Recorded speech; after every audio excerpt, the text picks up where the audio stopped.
Это актуальное интервью в студии Сергей Михедов. Здравствуйте. Официально завершилась навигация 2023 года. В настоящее время идет подготовка к зимним перевозкам грузов по сезонным автодорогам. Как прошел северный завоз в летнюю навигацию, какие сложности были, ну и как будет организована доставка грузов в зимнее время, нам расскажет гость в студии Дмитрий Лепчиков, министр по делам гражданской обороны и обеспечению безопасности жизнедеятельности населения республики. Дмитрий Николаевич, здравствуйте. Здравствуйте. Вот навигация 2023 года завершена. Удалось ли справиться со всеми планами по завозу жизнеобеспечивающих грузов в этом году? Да, период навигации по завозу жизнеобеспечивающих грузов на сегодняшний день у нас завершен. И, во-первых, пользуясь случаем, я бы хотел поблагодарить всех. Это и речников, и перевозчиков, судоводителей, и администрацию Ленского бассейна, те, которые дноуглубительные работы у нас делают, всех участников за слаженную работу и выполнение плановых показателей.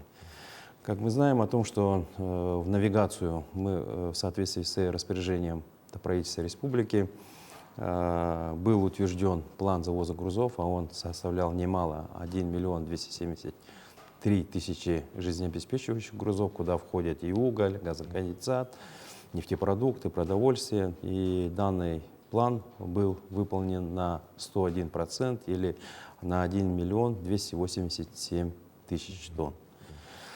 У нас навигация, это, конечно, территория, из-за специфики нашей территории, мы условно делим на несколько этапов, туров.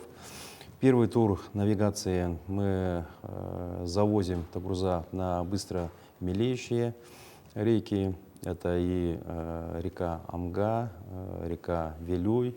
Ну, а также начинаем перемещение депонационных жизнеобеспечивающих грузов на арктических реках Яна, Индигир, Катаколыма. И второй тур начинается тогда, когда у нас открывается морской участок, и в этот период начинается интенсивно завозить в арктические районы, расположенные на северных реках. Ни много ни мало в этот период в арктические реки завозится более 360 тысяч тонн, в том числе по основной артерии река Лена, ну а также по Севморпути, это со стороны Архангельска. Ну вот если разделить, да, грузы, которые доставляются по реке и по морю, какие виды грузов доставляются по реке, по морю, ну и вообще какие компании у нас работают? В основном жизнеобеспечивающих есть перечень жизнеобеспечивающих грузов. Это, вот, как я сказал, это и каменный уголь, это нефть, нефтепродукты, продовольственные, непродовольственные товары, а также товары производства технического назначения, то есть в том числе и строительный материал. Из мест, вот, например, это каменный уголь, в том числе и завозится с Ангарского угольного разреза, Джибари, Кихая. По северному морскому участку Севморпути, используя Севморпуть, мы завозим где-то порядка 111 тысяч тонн. Тоже туда и входят, это и в основном нефтепродукты. Это бензин, это дизтопливо.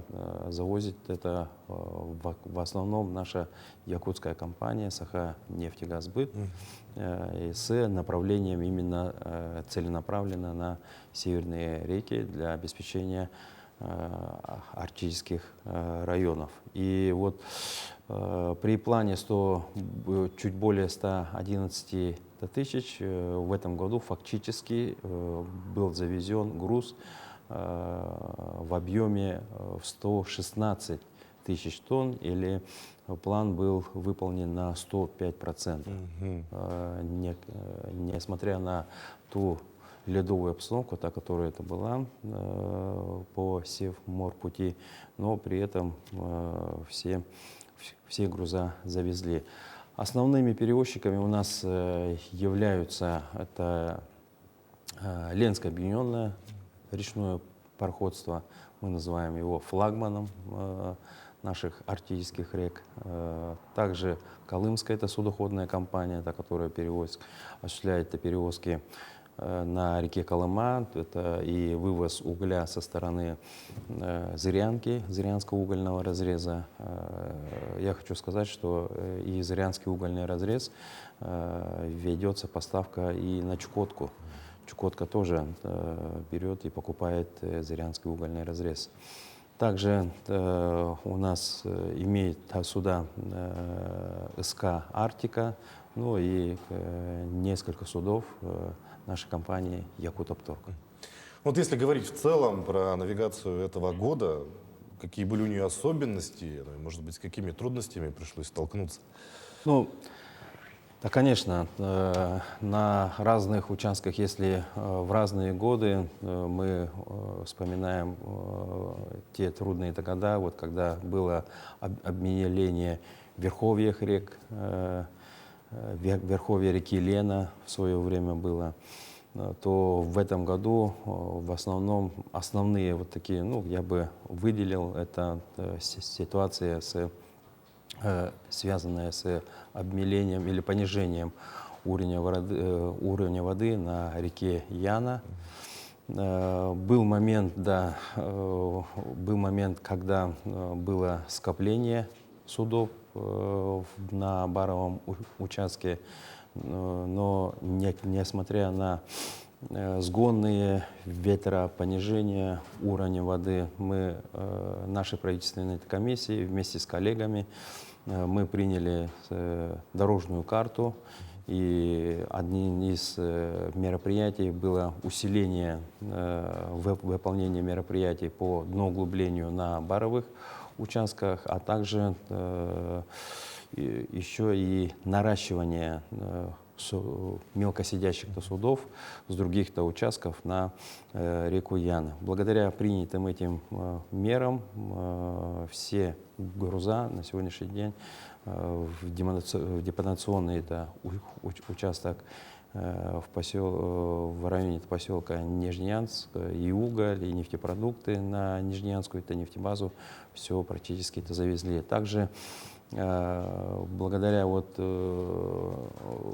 приходу судов и незначительным подъемам уровня воды за короткий период мы успели также завести на участке Нижнеянск-Усть-Куйга. То есть тот минимальный запас до открытия автозимников, эти жизнеобеспечивающие груза мы успели завести. Ну, вообще завоз грузов, да, с учетом наших природно-климатических условий, вот огромной территории, требует ежедневного контроля, координации действий. Вообще, вот какие ведомства у нас участвуют в завозе грузов, с кем взаимодействовать? Ну, согласно нашего положения, нашего министерства, мы являемся основным координирующим органом. На уровне правительства работает постоянно действующая правительственная комиссия по организации завоза грузов, ну а также работает при ней оперативная группа, возглавляемая нами, это куда входят все и заинтересованные органы исполнительной власти, основные это и Министерство жилищно-коммунального хозяйства, Министерство транспорта, сельского хозяйства, ну а также все речники, перевозчики, ну и заказчики тоже принимают, основные это заказчики, принимают участие, это и ГУП ЖКХ, Якутэнерго, то есть отраслевики. И в еженедельном режиме ведется контроль, а на некоторых участках даже бывают моменты, что берется на контроль и ежедневно, то есть практически в ручном режиме. Бывают такие моменты. Наша жизнь не стоит на месте, да? Вот, может быть, какие-то новые механизмы планируете внедрить в будущем для улучшения северного завоза, вообще для периода навигации? Ну вот в последние годы, как вы знаете, везде, на всех площадках в Российской Федерации сегодня уделяется Арктике, северному завозу. В этом году, в августе месяце, был принят закон о северном завозе, где при принятии этого северного завоза наша республика тоже приняла самое активное участие при его формировании.